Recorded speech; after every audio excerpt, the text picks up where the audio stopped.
Welcome back to Discover Talent, where we don't just learn skills, we build careers. Today, we are going to build a complete Excel expense dashboard from scratch. The kind of dashboard which is used by managers, data analysts, business analysts, and the person who want to manage their expenses. Okay, this will help you to track real financial decisions. And before we begin, just wanted to keep the expectation set. This is not a basic tutorial. This is a deep dive, end-to-end professional level build.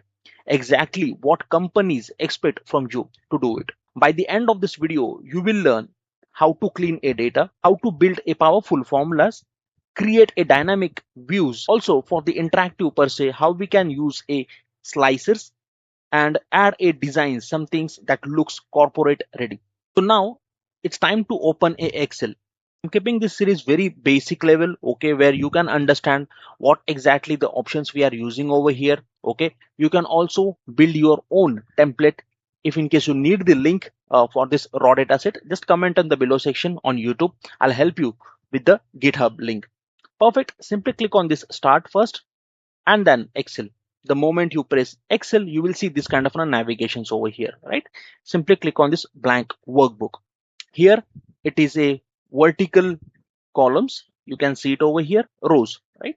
This is the horizontal rule. This is the vertical rule. We can see it. If in case you want to zoom in, zoom out, you will use this option to zoom in and zoom out option, right? For the Excel.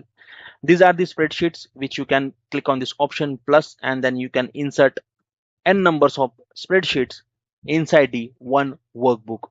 Okay, now there is a difference between workbook and worksheet. Okay, whatever file we are seeing it over here, book 2, it's your workbook, and this is the worksheet. Okay, in one particular workbook we have the n numbers of spreadsheets available over here, right? And if in case you want to see the range in one specific sheet, okay, press Ctrl and then right arrow, you can see XFD, and then again Ctrl and then down arrow.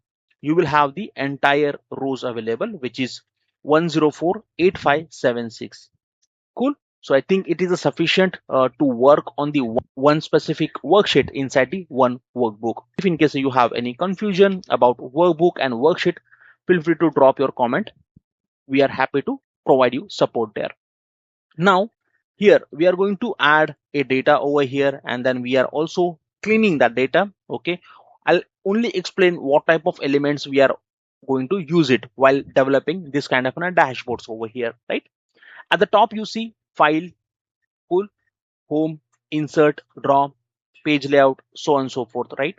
So I'll just give you the overall glance. Okay, the file is basically to set the properties. Okay, if in case you want to save the file, you can save that. If in case you want to check the information about this particular file, you can check that using a info section, and you can check that. If in case you want to apply any kind of a password for your workbook, you can do that as well, right?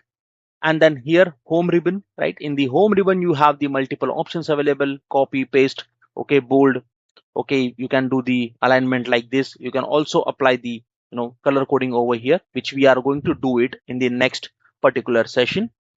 Insert, if in case you want to insert any kind of shapes, you want to add any pivot tables or convert your data into a table, that time we will use this particular option. Also there are visualizations available. Okay, and here it's like a kitchen. Okay, you have the kitchen available. There are multiple foods are stored already, but whenever you are hungry, okay, and you want to pick the specific food from the kitchen, okay, if you in case you want to eat a rice, that time you will just go there. For an example, you will go there, you will just take the rice, okay, and you will eat it as per your own convenience. This is very a basic example I have gave you over here. Now since we have the data set available in the another workbook, so I'll close this workbook, which is workbook 2. I'll simply click on this option, close, and then don't save. Perfect. We have this raw data set available, you see here. So this data set is A, B, C, D, E, F, G, and H. This many entries are over here, right? This data set needs to get clean over here. To clean the data, what we have to do, okay, so before I clean that, I'll show you what exactly the cleaning means over here. Okay, so this is the overall data set I have, and I have, after cleaning the data, this data set look like this. Okay, in the separate column like this. Perfect. Now here, this is the sheet 2. What I'm going to do, First, I'll just copy this entire entries, copy, click on this sheet 3 over here and paste it over here. Moment you paste that, simply go at the top, data, and then there is an option called text to column. Perfect. Simply click on this option. Okay. Now here you have to ensure what type of delimiter you are choosing over here. I'll show you that. Okay. Let's press next over here. Here, if you see, we have the commas available, right? You either press C from your keyboard, okay, or maybe directly click on this option and then just turn this option off. Tab we don't really require over here. Okay, if I go back over here, I'll see again delimited and fixed width over here, right? So what I need only a commas. So I'll just simply select this commas over here, right? And then next again, and here we're gonna simply click on this option finish. And at the top, I'll just simply click on this option and adjust it. You see, we have cleaned this data fraction of seconds, correct? Now what I'm going to do, I'll just simply select this, make it bold over here. Perfect. Now it's time to apply a data structure. Okay, data structure is basically what type of data elements we are working with. Okay, so here this particular types, okay, data types, so I just need this to be shown in a short date format. Okay, and this also in a price format. So I'll just simply add a currency format. This is the currency, and this is how the overall data looks like for me.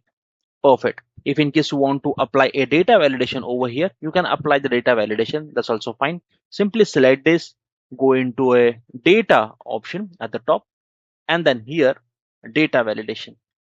Okay, the moment you press data validation, you will get a pop-up like this. Simply click on this option list. Okay, now there are two values, right? So one is yes, another is no. Okay, just simply add this to value and then hit a OK button. Now you will have a this particular drop down available. So now user won't be directly typing any kind of an entry over here and do it. Okay, if they do so, they will get a pop-up like this. Select the full data set, select it like this. Okay, press Ctrl T from your keyboard, which is create a table. Okay, make sure my table has a headers is check, which is this, and hit a OK button. Okay, boom. Now this is no longer just a data. This is a dynamic Excel table. Why this is important? Because formulas auto expand, charts auto update, and dashboard becomes a scalable. Okay, here I'm going to change this table name now, which is TBL underscore expenses. Cool. Expenses. Perfect. So this is how I have changed this name over here. Now, if in case you feel that there are certain data cleaning needs to be done, okay, what you can do over here is you can simply add a is equal to and trim function over here. Okay, and I'll select this and hit a enter button. So wherever it's a unnecessary spaces, okay, you can remove that using a trim function over here. So right now I don't really require this, but if in case you are cleaning the data, okay, in a messy data you are working with, that time this trim function will really help you. It's time to check the duplicates if in case available. Okay, so what I'm going to do, I'll just simply select this overall, go into a data option, and then there is an option called remove duplicate. Okay, now this is a deactive. Now why it's a inactive? Okay, deactive won't be the inactive. Why? What is the reason to do that? Because we have selected from the top. Now if I select this, okay, only for the data set, you can see this has been activated now. Cool. Simply click on this option and then hit a OK button. So you see there are no duplicates values available. So it is a very important step always whenever you create any kind of a dashboards. Okay, so make sure that you are cleaning that data properly, keeping this data set in each column. Okay, clean that data, use a trim or maybe proper function inside the Excel. Okay, and once it is done, and you are good with the data types as well, once it is done, entire things is completed, you have to make sure that there are no duplicate entries, because small cleanup will create a huge impact for later. Right, now let's move to the core calculation part. Okay, so I'll just add a one more sheet over here and stating that this is a calculation. Okay, and this is just an not really required state, so I'll just delete this because it's already there, right? And it's a raw entries. which is basic system dump, right? So I'll just say system dump clean data, which is your raw entries. Okay. And this is my calculation spreadsheet, which is this, right? Here, what I'm going to do, I'll just say is equal to sum. Okay. You know the table name now. Okay. So just say TBL. Okay. And TBL, when you type that, okay, you will get this kind of an options. Simply select this. And then here, what do you need? You need a what type of column you want. Okay, so you will see here there are multiple options available. So we need a only amount. Simply select this amount, type this, and then close this, hit a enter button. You will have a total sum available over here. Perfect. So I'm gonna call this as a total expenses. Perfect. It's always a reference tables and never be a manual range. So that's what we have added a table first, and then we are calculating that calculation over here. And here, now here, okay, so let me add a one more column over here. So I'll just call this as a month. Okay, and here we'll call this as a text, and suppose this is the date.